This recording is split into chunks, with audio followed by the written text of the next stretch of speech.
afternoon.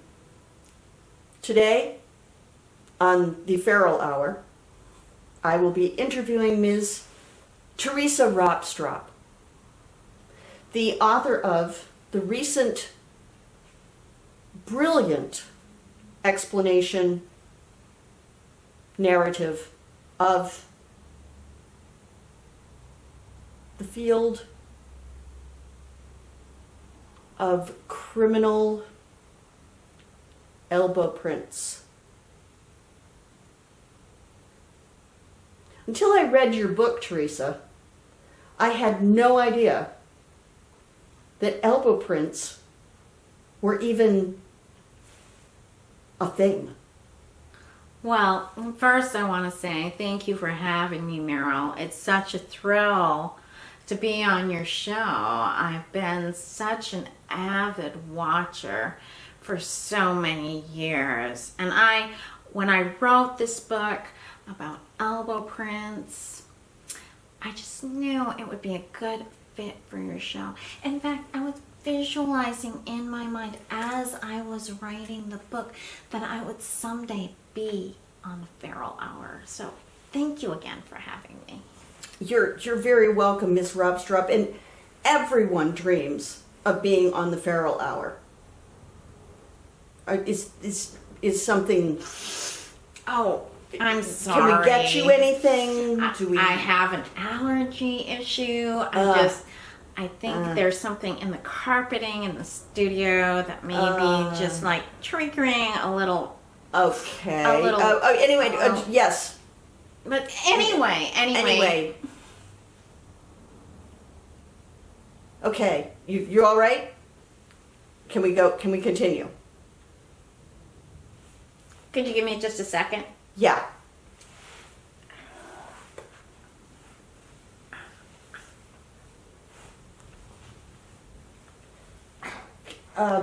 So as I was reading this book, I was fascinated by the history of elbow prints. I had no idea that elbow prints went back to the beginning of criminal forensics. I did, which started around the time of Teddy Roosevelt. Not a lot of your viewers probably know that, but right around the late 1800s, early 1900s, criminal forensics actually became what we call in scientific circles a thing. Yeah. Did they take a print of Teddy Roosevelt's elbow? As a matter of fact, in his presidential library, you need like special access, but you can view the prints in the presidential library. And I just want to say, his elbow prints are about as big as a bear claw. Not like an actual bear, but like the bear claws that you get at, the donut shop. They're about that big. Yeah. Yes. And I'm just saying, they say so much about who he was as a person and as a character. Because not only can you determine someone's identity by their elbow print, you can also distinguish what kind of character they are, their needs and wants, and basically their whole entire spiritual journey is in their elbow print. Did he have coffee with that bear claw? As a matter of fact, I did. I did, and it left a little coffee ring right beside the print. So they're not real happy with me at his library, but I am angling to get another invitation back. So in the future, do you see that, based on your forensic knowledge, in the future, a future forensic scientist, would they be able to identify that you, Teresa Ropstrop, was the person who put that coffee ring next to the elbow print of Teddy Roosevelt? No, they would not be able to tell that unless I put an elbow print beside his elbow print. Did you? No, I did not. I was very careful not to do that. But your staff did clandestinely provide some elbow prints of yours to me, which I have right here. Fascinating. Yes, yes. So if you pull up your chair and look a little bit more closely, if you look at these prints, Oh my goodness. you see how asymmetrical the left is from the right. It's the Mona Lisa in that one.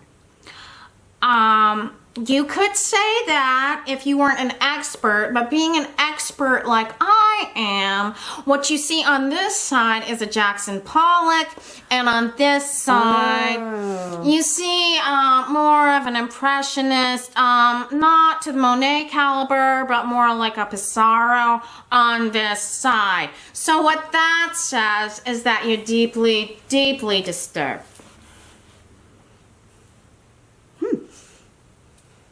It's like a Rorschach test, in a way. Yes, except I'm reading it instead of you. So I'm reading you, you're not reading it. Okay. So what this says, basically, as far as the actual disturbance, the specifics of the disturbance are you love to be in the spotlight, yet you hide behind a persona when you're in the spotlight, so it's not actually you in the spotlight. It is more of a Jackson Pollock-ish expressionist version of yourself. That is not the true version of yourself. The true version of yourself is the Pissarro version of yourself. Ms. Ropstrop, this is terrifying. Because audience members, based on elbows, based on my elbows. These elbows right here. right here, that we have right in this room before us. Ms. Ropstrop, and I am bearing my soul here. Ms. Ropstrop has just revealed me.